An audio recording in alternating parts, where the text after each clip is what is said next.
عرفان صدیقی کہتے ہیں عمران خان کی رہائی بچوں یا بہنوں سے نہیں، ان کے اپنے طرز عمل پر منحصر ہے۔ نجی ٹی وی کے پروگرام میں گفتگو کرتے ہوئے سینئر لیگی رہنما اور سینیٹر عرفان صدیقی نے کہا کہ اگر عمران خان کے بچے پاکستان آ کر سیاست کرنا چاہتے ہیں تو وہ آئیں اور قانون کے دائرے میں رہ کر تحریک چلائیں تو کسی کو کوئی اعتراض نہیں ہوگا۔ انہوں نے واضح کیا کہ بانی تحریک انصاف کی رہائی نہ تو ان کے بچوں سے ممکن ہے اور نہ ہی بہنوں سے، بلکہ یہ معاملہ مکمل طور پر ان کے اوپر اپنے رویے اور طرز عمل پر منحصر ہے۔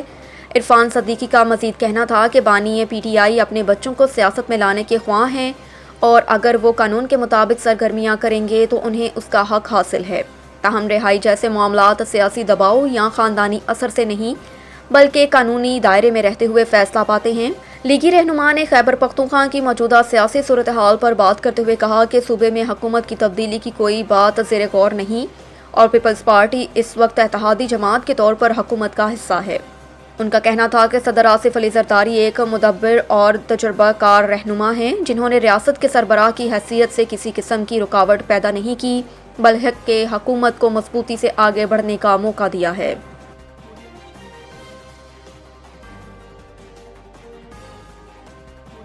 وزیر اطلاعات کی چینی رہنما سے ملاقات، دو طرفہ میڈیا تعاون کو وسعت دینے پر تبادلہ خیال۔ وفاقی وزیر اطلاعات عطا اللہ تارڑ اور C P C central committee کے پبلسٹی ڈپارٹمنٹ کی ڈپٹی ہیڈ وزیر اور پارٹی سیکریٹری برائے national radio and television administration China NRTA Cao Shumin کے درمیان ملاقات ہوئی۔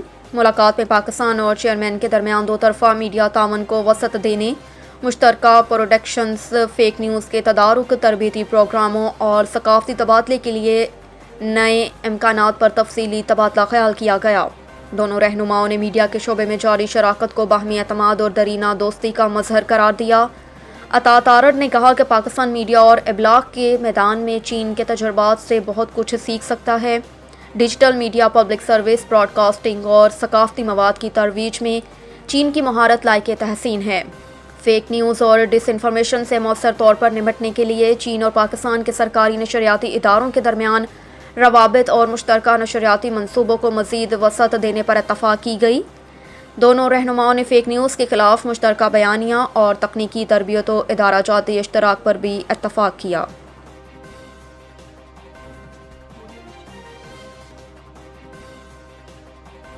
سپریم کورٹ نے بچے کا ماہانہ خرچ 25,000 مقرر کرنے کے خلاف اپیل مسترد کر دی۔ سپریم کورٹ میں مختلف فیملی میٹرز کے دوران چیف پاکستان نے اہم ریمارکس دیے، جبکہ سپریم کورٹ نے ماہانہ خرچ 25,000 مقرر کرنے کے فیصلے کے خلاف اپیل مسترد کر دی۔ چیف جسٹس یحییٰ افریدی نے کہا کہ فیملی میٹرز میں معاوضوں کی ادائیگی کی اپیلیں سپریم کورٹ میں نہیں آنی چاہیے۔ نچلی عدالتیں معاوضہ طے کر دیں، معاملہ ختم ہونا چاہیے۔ چیف جسٹس کا کہنا تھا کہ معاوضوں کی ادائیگیوں کی رقم میں سپریم کورٹ نہیں پڑے گی۔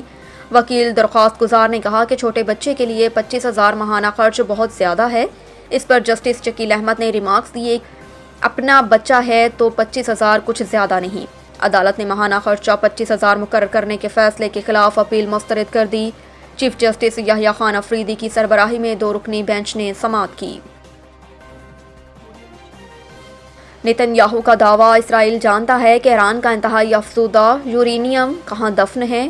اسرائیلی وزیراعظم نتن یاہو نے دعویٰ کیا کہ ان کو ایران کے افزودہ یورینیم کے مقام کا علم ہے۔ امریکی ٹی وی کو انٹرویو میں نتن یاہو نے اس یقین کا اظہار کیا کہ انہیں نہیں لگتا اب ایران جوہری پروگرام کو آگے بڑھائے گا۔ انہوں نے دعویٰ کیا کہ اسرائیل جانتا ہے کہ ایران نے انتہائی افزودہ یورینیم کہاں زیر زمین دفن کیا ہے۔ امریکہ اور اسرائیل کے حملوں کے بعد ایران اب خوفزدہ ہے۔ اسرائیلی وزیر اعظم کا کہنا تھا کہ ایرانی سمجھتے ہیں جو کچھ امریکہ اور اسرائیل نے ایک بار کیا وہ 2-3 بار بھی کر سکتے ہیں۔ ایرانی اب خوفزدہ ہیں۔ اس کے علاوہ اسرائیلی وزیر اعظم نے غزہ میں 60 روزہ جنگ بندی معاہدہ جلد ہونے کا امکان بھی ظاہر کیا۔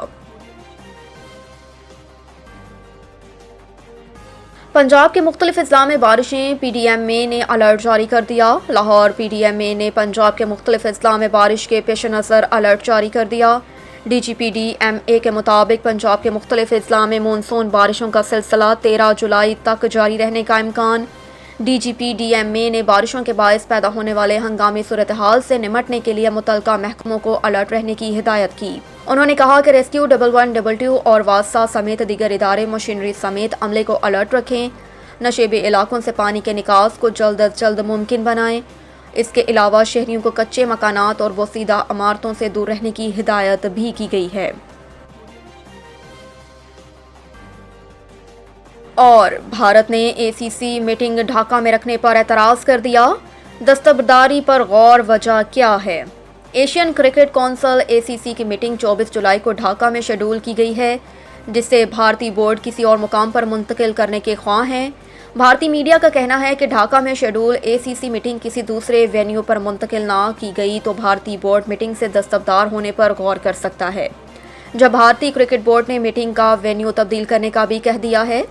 بھارتی میڈیا کا دعویٰ ہے کہ موجودہ سیاسی صورتحال کے باعث بنگلہ دیش جانا مناسب نہیں ہے، لہٰذا بھارتی بورڈ نے اے سی سی میٹنگ کے وینیو کو شفٹ کرنے سے متعلق باضابطہ بتا دیا۔ یہاں پر یہ بات بھی قابل ذکر ہے کہ اس سے قبل بھارتی بورڈ اگست میں بنگلہ دیش میں سیریز بھی ملتوی کر چکا ہے۔ بھارتی میڈیا کا کہنا ہے کہ دونوں ملکوں کے درمیان سیاسی تناؤ کی وجہ سے مودی سرکار نے دورہ ملتوی کرنے کا کہا ہے۔ بھارتی میڈیا کے مطابق ایشیا کپ کے لیے 3 وینیوز کو متبادل پلان کے طور پر رکھ لیا گیا ہے، بس بھارتی کرکٹ بورڈ کو حکومت کی جانب سے ہدایات کا انتظار ہے۔